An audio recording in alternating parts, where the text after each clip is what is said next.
L'objectif de ce road trip était tout simple, faire le tour des Alpes par les plus beaux cols en France, mais aussi en Suisse, en Italie, en Allemagne et enfin en Autriche. Outre les paysages splendides que nous avons découverts ou redécouverts, ce road trip a une saveur toute particulière après le grave accident de ski dont a été victime Evelyne début 2015. Nous quittons La Rochelle sous le soleil et prenons la direction nord-est. Les chemins les plus courts n'étant pas forcément les plus beaux, nous avons décidé de faire un détour par les Vosges. Nous galérons un peu pour trouver un lieu où nous poser. Et c'est entre Chablis et Tonnerre, sur la D965, que nous trouvons une chambre d'hôte, certes un peu chère, mais vraiment magnifique.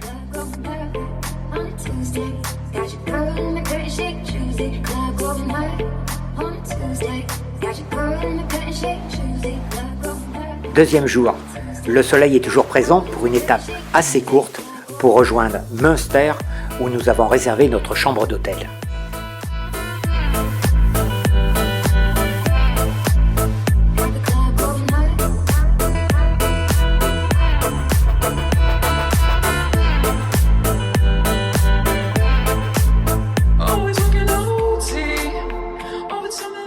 Nous nous rendons au lac Noir, puis à quelques kilomètres au lac Blanc. Ces lacs d'altitude des Vosges sont situés en région Grand Est, région historique d'Alsace.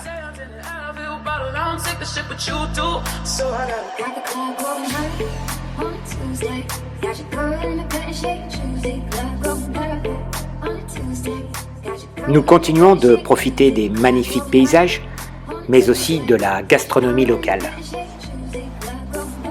Le mont Saint-Odile est au programme de la journée.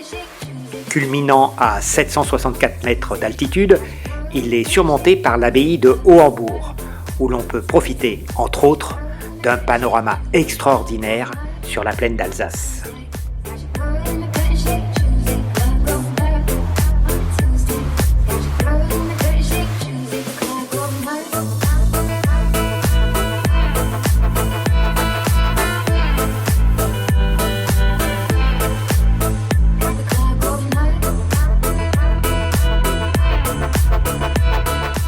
Quatrième jour, nous nous sommes levés de bonne heure car au programme, il y avait la route des Crêtes, une route empruntée par de nombreux motards, un pur bonheur avec une telle météo.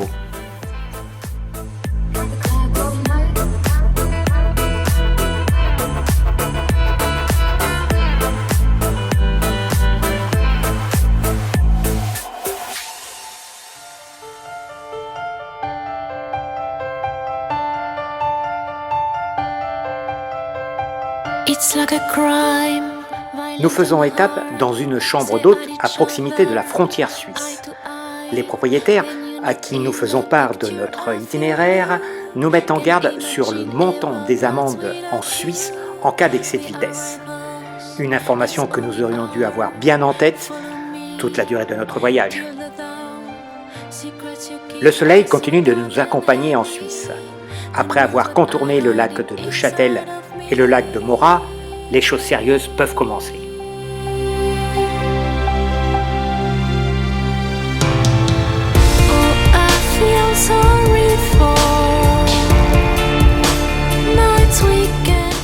Pour nous Français, le coût de la vie en Suisse est vraiment très élevé, mais les paysages sont vraiment somptueux.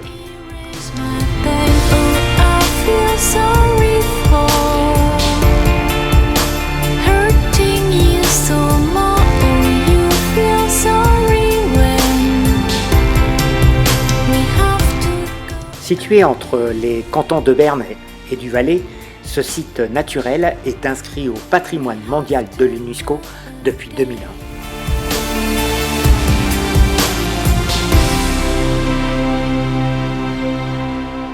Never complain, never explain, we are the same in all we do.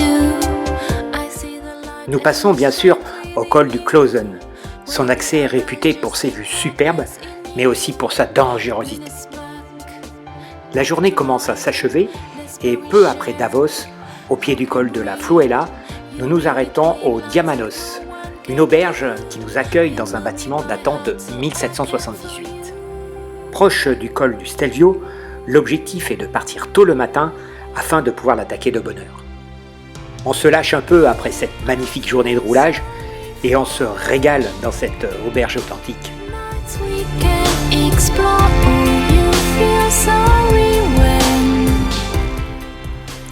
Comme prévu, nous décollons de bonne heure et après le col de Floella, direction le Stelvio.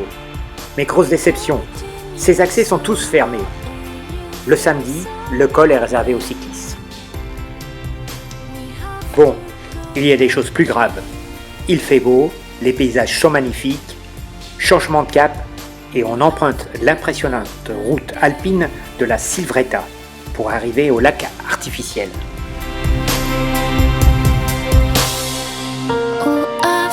Sorry for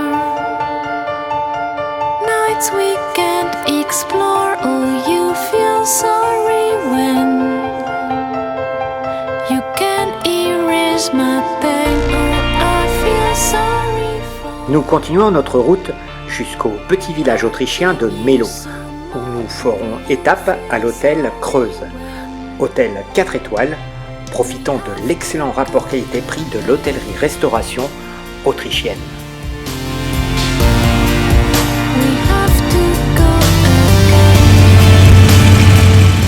Toujours avec le soleil, le lendemain matin, nous quittons l'hôtel pour passer quelques dizaines de kilomètres plus loin en Allemagne.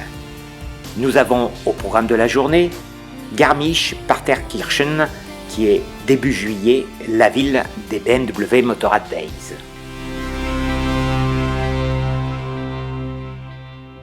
Nous retraversons la frontière pour arriver en Autriche et chercher un hôtel alors que la météo commence à se charger.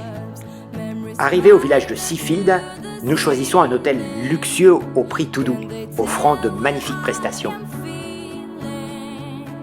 Arrivé assez tôt à cette étape, nous avons le temps de faire un petit tour à la piscine avant de se balader dans le village.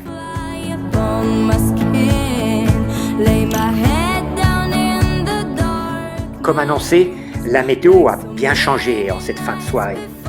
De la pluie est même prévue pour ces prochains jours. Ce n'est pas ce qui va pour autant nous couper l'appétit et nous faisons honneur aux plats qui nous sont proposés.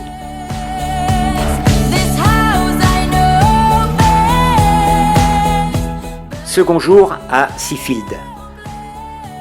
On profite de cette météo moyenne pour aller à la laverie et, armé des parapluies de l'hôtel, prendre le train pour visiter Innsbruck, qui ne se trouve qu'à 23 km de Seefield.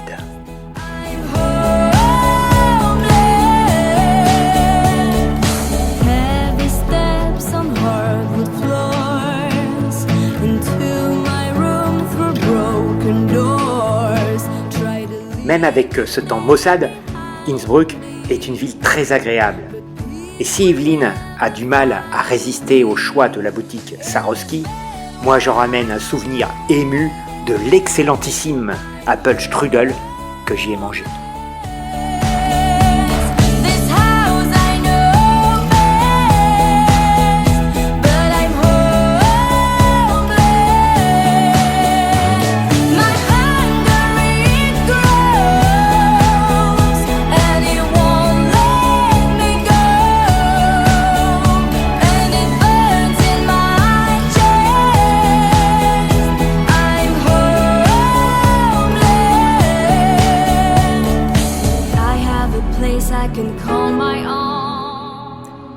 Le temps reste couvert, mais la pluie a cessé depuis un petit moment et c'est par un temps sec que nous rentrons à Seefield pour y passer notre dernière soirée. On se prépare, plein d'espoir côté météo, et on part, les combines de pluie au fond des sacoches. Après avoir traversé le village de Walgo, on bifurque à droite pour emprunter une charmante route privée avec des ponts en bois qui longent le lac de Walchen.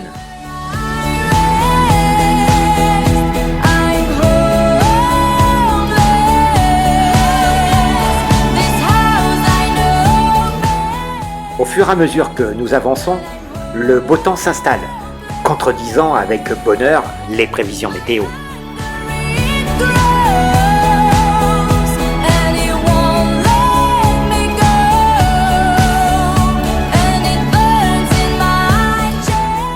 Et c'est avec le soleil retrouvé que nous arrivons à notre étape du soir dans une pension autrichienne. Un soleil matinal nous accompagne en direction de la route du Großglockner. Mais avant, il faut s'acquitter de plus de 25 € par moto.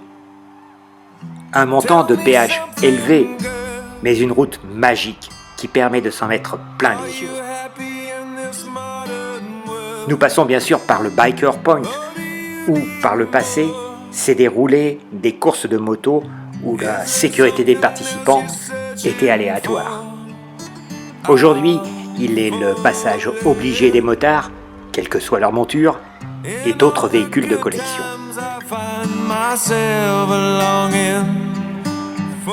Le Großglockner est, avec ses 3798 mètres d'altitude, le point culminant de l'Autriche, entre la Carinthie et le Tyrol.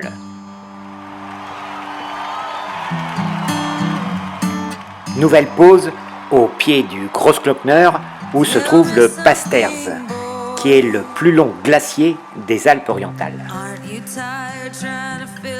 Nous redescendons vers Linz pour ensuite s'attaquer à une autre pépite, les Dolomites. Une petite erreur de navigation nous amène au petit village de Dobiaco, où nous décidons de faire étape et profitons de la fête locale qui est organisée.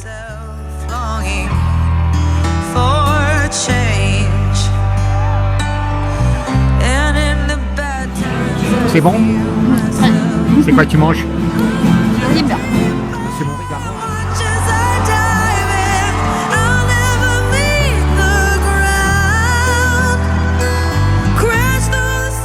Nous passons une soirée très agréable et la terminons par une balade dans une boutique aux objets hétéroclites. La journée s'annonce radieuse et nous quittons rapidement notre hôtel. Nous profitons des routes des Dolomites et enchaînons les cols les uns derrière les autres.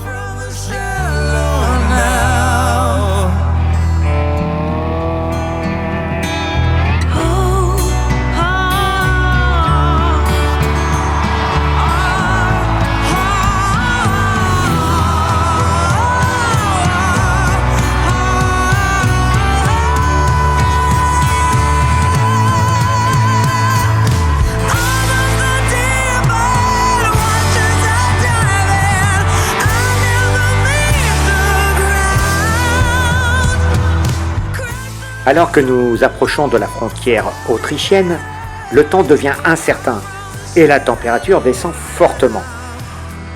Arrivés à Sölden, notre village étape, nous trouvons rapidement une confortable pension pour y passer la nuit.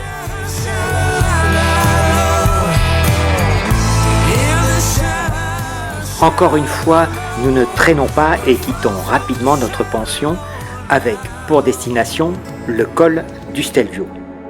Cette fois-ci, rien ne devrait perturber notre itinéraire, ni course de vélo, ni autre chose. On l'attaque par le côté nord-est, le plus difficile, avec ses innombrables tornanti, des lacets étroits et pentus. Cette fois-ci, c'est la KTM qui fait des siennes. Lors de l'ascension, elle se met en mode défaut, ne délivrant qu'une puissance moteur limitée, rendant délicat son pilotage dans cet environnement. Au sommet, on se pose pour consulter le livret de bord, pour appeler Eric, un ami KTMiste chevronné, et enfin appeler le conseil. D'après les infos obtenues, on décide de continuer comme ça.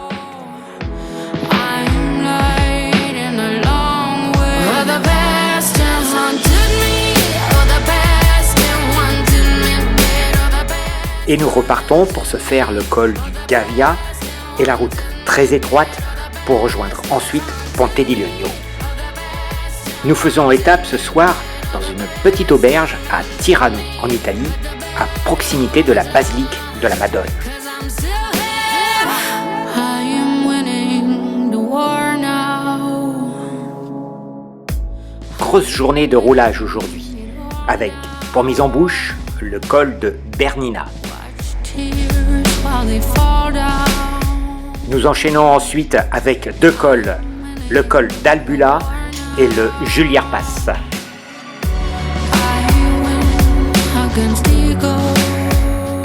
Arrivé à Silva Plana et son lac du même nom, nous prenons la direction opposée à Saint-Moritz pour longer le lac de Sils. Nous passons côté italien pour faire le col de Sprungen et repasser en Suisse en empruntant une impressionnante route. Et à nouveau, direction l'Italie pour notre dernier col de la journée, le San Bernardino. Direction maintenant le lac Majeur pour trouver notre halte du soir. À Porto Valtravaglia, coup de chance, un panneau sur la route nous amène à un B&B disponible.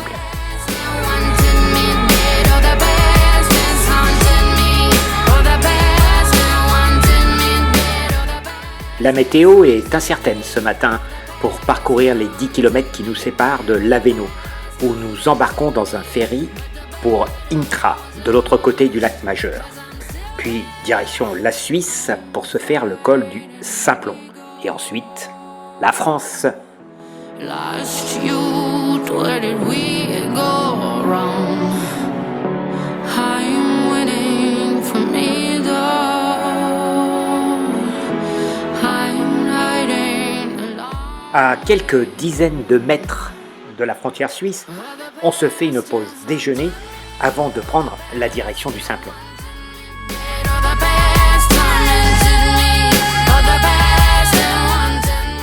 Et c'est l'histoire d'un couple de motards français qui ont suivi un motard suisse et qui ont oublié de scruter leur compteur de vitesse.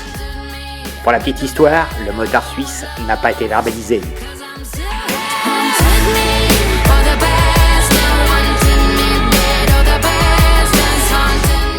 Le Simplon n'a pas la même saveur, ni même la magnifique route des vignes à la sortie de Martigny, d'autant plus que la pluie fait son apparition. On se trouve rapidement une économique chambre d'hôte qui offre quand même un garage pour nos motos. Avec cette pluie, on choisit le train pour aller visiter Chamonix qui se trouve à quelques kilomètres seulement. Nous avions l'intention de monter à l'Aiguille du Midi, ce sera pour une autre fois. La pluie finit par s'arrêter, mais le temps reste bouché et de toute façon, les télécabines sont clouées au sol. À notre réveil, on jette un petit coup d'œil à la webcam de l'Aiguille du Midi. Et là, c'est grand soleil. Dans la vallée, c'est encore couvert et on laisse nos bagages à la loque et on file aux télécabines. Allez, j'arrête les commentaires et je laisse la place à ces paysages exceptionnels.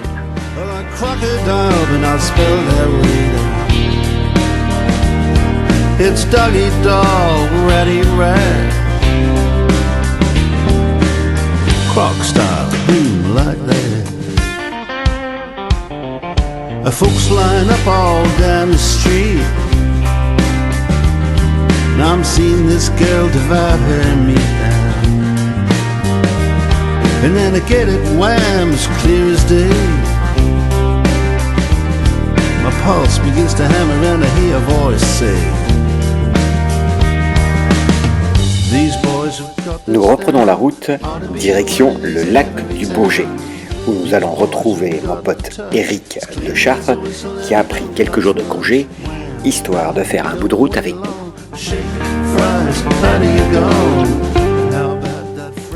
Evelyne avait envie de partir en randonnée, la première après son accident de ski. On reste prudent et on choisit d'en faire une assez courte, la Dent du Chat, qui domine le lac et qui offre un superbe panorama.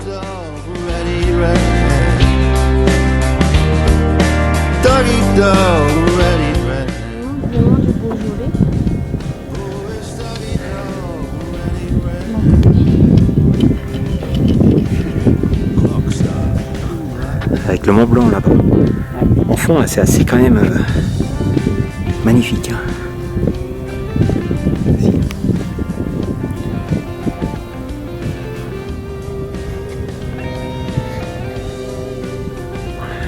que hier on était là-bas.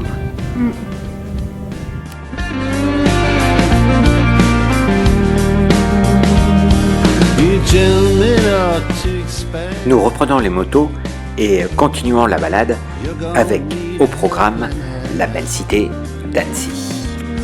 So gentlemen, well, what about me? We'll make a little business history. Oh, my name's not Croc, call me Ray. I like crocodile, but not spelled that way. It's doggy dog, ready, right? Nous quittons Annecy et son lac pour Aix-les-Bains et le lac du Bourget où nous souhaitons dîner. Une bonne nuit de sommeil et nous reprenons la route pour l'Auvergne par un itinéraire à moto comme sait les concevoir Eric, un roadbooker avisé. Pour notre étape de cette journée de roulage, nous avons retenu Saint-Flour, à l'hôtel du bout du monde. Oui, c'est bien son nom. Un hôtel que nous connaissons bien et où nous avons presque nos habitudes. Nous stationnons les motos devant l'hôtel et après un apéritif et fait honneur à la gastronomie locale, on se couche le ventre bien rempli. Dernière journée de ce road trip. Eric a déjà repris la route de Chartres. Nous, on ne peut pas passer à côté du Puy-Marie sans qu'Evelyne aille manger une part de tarte à la myrtille au chalet du Puy-Marie. On s'accorde une dernière pause déjeuner dans un cadre champêtre avant de tracer direct sur La Rochelle et de clore ainsi ce road trip.